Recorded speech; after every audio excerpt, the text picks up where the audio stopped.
For centuries, humans have been obsessed with predicting the future. In ancient Greece, for example, people flocked to the Oracle of Delphi, whose cryptic prophecies shaped the decisions of kings and generals, though many of her predictions famously backfired. The Roman historian Livy recorded tales of soothsayers who misread omens, leading entire armies to disasters. Even the Mayans, renowned for their astronomical calendars, had their share of miscalculations, or that's us who read their calendars wrong.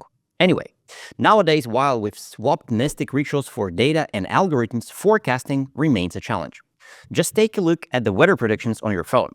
The more data we collect, the more accurate the predictions are. But what about business? Can we achieve similar accuracy there? Apparently, we can. According to Salesforce, 50% of forecasts land within a 10% accuracy range. Predicting outcomes may still be tough, but it's far from impossible. In this episode of CRM101 series, I will talk about forecasts and reports. I will cover the basics of reports and forecasting, key terminology you need to know, my thoughts on when to implement reports and forecasts in your business, the steps to successfully implement them, and finally, I'll share a small demo of how reports and forecasts feel and look and work in a CRM system.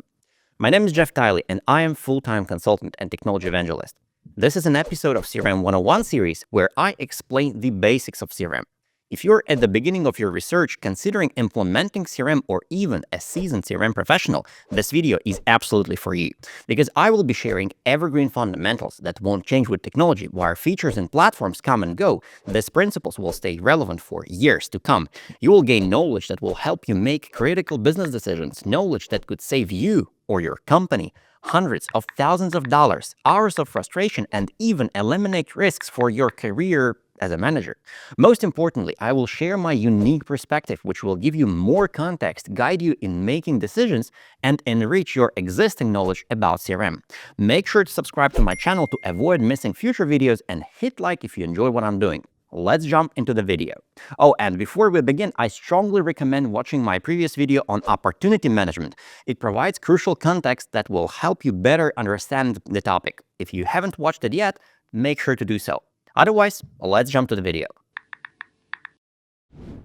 As always, let's start with boring but important basics. A report is essentially a structured way of presenting data. Think of it as a snapshot of your business at a specific point in time in the form similar to Excel. Reports allow you to analyze your performance, understand patterns, and make so-called data-driven decisions. Whether it's tracking the number of new leads, monitoring sales performance, or identifying top-performing products, reports are your go-to tools for understanding what's happening in your business.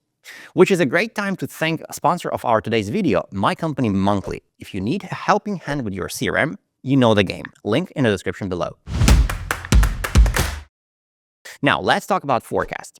Forecasts are a form of a report. While reports show you what has been already happened, forecasts are all about predicting what's to come. Forecasting uses historical data, probabilities, and current pipeline information to estimate future sales. It's almost like having a crystal ball for your business. The only difference, well, it works sometimes. In any case, it's a good time to jump to the terminology. And the first two terms are objects and fields that you are going to use for a report. An object represents a specific type of data in your system, such as lead, opportunity, account, or a product. If you need report on sales, you will report on opportunity object. If you need to know anything about leads, you will pull report from leads object. Each object contains fields where specific information is stored, like client's name, contact details, amount of opportunity, date created, and so on. This is basis of your reporting, which brings us to our next term, related object. A related object is linked to the original object. For example, a quote will contain quote lines. Invoice will have invoice lines. Account may contain contacts. These all are related objects. They help you build more sophisticated reports. For example, you would like to know which accounts have purchased certain products. As long as those products were added to an invoice, opportunity, or quote, or anyhow linked to that account in your CRM through a transactional record, you can create a report which would provide that information. But reports are boring without our next term, data visualization. Data visualization refers to how reports are represented visually. It can take the form of charts, cohort charts, gauges, or even simple numerical summaries that aggregate records in a report. Visualization makes large data sets such as sales over the last 3 years easier to understand at a glance. For example, a trend chart can display monthly sales showing how they fluctuate. For example, sales rise in June, and they peak in July, and then drop in September, which brings us to our next term, dashboards. A dashboard is a collection of multiple reports displayed on one screen using various visualizations, such as, again, gauges, charts, and numerical summaries. Dashboards allow users to aggregate and analyze data from different reports in one place. Clicking on specific elements of a dashboard provides deeper insight, which brings us to our next term, drill downs. Drill downs enable users to explore detailed data within a report. For example, if a report shows sales by account, clicking on an account reveals more granular details such as opportunities tied to that account. It's like zooming in on a photo to see finer details. But sometimes you want to compare two numbers, which brings us to snapshots. Snapshots are frozen copies of reports, capturing data at a specific point in time. For instance, you can take a snapshot of last year's sales, then compare it to a snapshot of this year's data to analyze trends over time. However, data would be just a list of meaningless numbers without aggregation. Aggregation involves summarizing data using arithmetic methods like sum, average, minimum, or maximum. For example, calculating the average deal value across all opportunities. Aggregation can apply to row counts, numeric fields, or other groupings. However, you don't want to aggregate irrelevant data, which brings us to filters. Filters refine report data by including or excluding specific records. For example, you can filter a sales report to show only closed-won opportunities within a certain date range. Filters can be absolute, like May 1st, 1999 to May 1st, 2000, or relative, like last 90 days. However, filters may have limitations, such as not allowing to filter beyond an object that you are currently reporting on, which brings us to dimensions. Dimensions are like categories or labels you use to organize your data. Imagine you are sorting a pile of sales records. You could group them by product to see which items are selling best, or by time period to see monthly trends. These categories, like product or month, are your dimensions. For example, if you're reviewing last year's sales, a report might show sales grouped by product to highlight top sellers. However, some systems might not let you combine dimensions easily, like showing sales grouped by both product and customer at the same time. This depends on how your data is stored, but most importantly, where you report on that data, which brings us to our last term in this video, business intelligence. Business intelligence refers to tools and systems that analyze and visualize data to aid decision-making. BI tools can be built into your CRM, like Salesforce reporting, or third-party systems like Microsoft Power BI or Google Data Studio. These tools often provide more flexibility and powerful data analysis than standard reporting features. Reporting and forecasting is a complex topic with far more terms than I could cover in this episode. That's why I've created a free PDF resource with 72 essential terms you need to know, organized in 5 distinct categories for easy reference. If you want to deepen your understanding and master these concepts, simply download it using the link in the description below. Now, at this point, I often get asked, but when should you implement reports and forecasts? Well, that brings us to our next chapter. Typically, I advise customers to implement tools when they feel the need to do things better. However, reports and forecasts are exception. These should be implemented before you start thinking about a CRM system. I understand. That sounds confusing. Let me try to explain what I mean. You see, there are 2 types of implementations. Let me call it soft and hard implementation. Here's an example from my life. 2 years back, I started running. I've integrated this habit into my life. It took me to shift mindset, overcome my laziness, and learn how to train properly so that I don't ruin my knees. I did soft implementation of running, but then I needed a gear. Shoes, running trousers, and shirts, but most importantly, smartwatches. That gear is my hard implementation. The gear itself does nothing, but it supports my habit. In the case with smartwatches, it gives me data about my heart rate so that I could regulate tempo of my running and stay within a healthy range. Same applies to reporting. You have to first do soft implementation. You have to look at your business and start asking questions that would require you some reports. And then, once you know what data you need, you can do hard implementation and find the right tools. Oftentimes, business already is doing some sort of reporting, just the form is not standardized. This could be meetings with employees or written forms that colleagues are filling in manually. Take a look at all that and ask yourself a question. How can we standardize that and what data we'll need for that?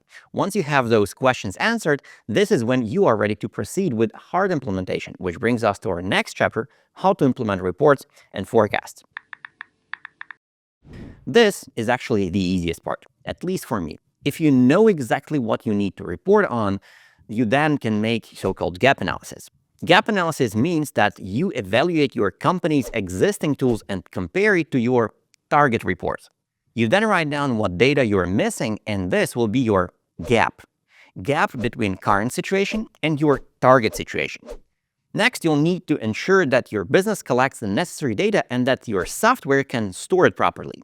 This often involves customizing your current CRM by adding new fields. However, simply adding fields isn't enough.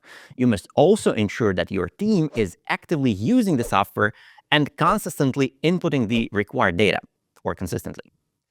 Finally, review your requirements and assess whether your software can deliver the reports and forecasts you need in the desired format. If it falls short, consider using third-party BI tools. BI tools gather data from multiple sources, such as your CRM, ERP, accounting software, website, or e-commerce platform. These tools consolidate all data, making it possible to combine and analyze it in one place, often as a single comprehensive table. While this is an oversimplification in a sense, it illustrates what BI tools do for you. Now to summarize, start by identifying the reports you need, ensure you have sufficient data to generate those reports, adjust your software, and more importantly, your business process to collect the right data, and finally, implement your reports and forecasts using either your existing CRM or software like third-party BI tools. Let's dive into reports, dashboards, and forecasts in Salesforce. First, I've created a demo opportunity report organized by opportunity name. This report combines two objects, opportunities and opportunity products. It shows details like product quantities, sales prices, product codes, and related accounts. These opportunity products link your database products to specific opportunities while capturing additional values like price, quantity, or installation dates. Reports can also be grouped differently, for example, by account name to view all your products from multiple opportunities for a single account. Next, dashboards. Here, I visualize the same report with different chart types: bar, pie, gauges, and more. Dashboards provide a snapshot of your business, giving a high-level overview. For example, this pipeline chart shows sales funnel by amount, and you can include tables for detailed data. Dashboards are essential for monitoring and decision-making. Now, finally, forecasts. I've covered forecasts in detail in my opportunity management video, but here's a quick recap. Think of forecasts as reports with additional built-in features. They combine opportunities, amounts, probabilities, and quotas, helping you track your progress towards your sales goals. Forecasts offer a clear view of open pipeline and sold amounts, aiding in strategic planning. For more in-depth insights, check out my opportunity management video. Let's quickly recap what we've covered today. Reports provide a structured way to analyze your business data, while forecasts help predict future outcomes based on historical trends and current pipelines. We explored key terms like objects, related objects, data visualization, dashboards, drill downs, and filters, all essential for effective reporting. I shared my thoughts on why reports and forecasts should be implemented before your CRM, starting with soft business process and moving to technical tools. Lastly, we discussed how to implement reports and forecasts, emphasizing the importance of a gap analysis and how BI tools can enhance your capabilities. If you found this video helpful, don't forget to like and subscribe. And if you need personalized assistance with CRM, feel free to reach out. Link in the description below. Thanks for watching, and I'll see you next time. Peace.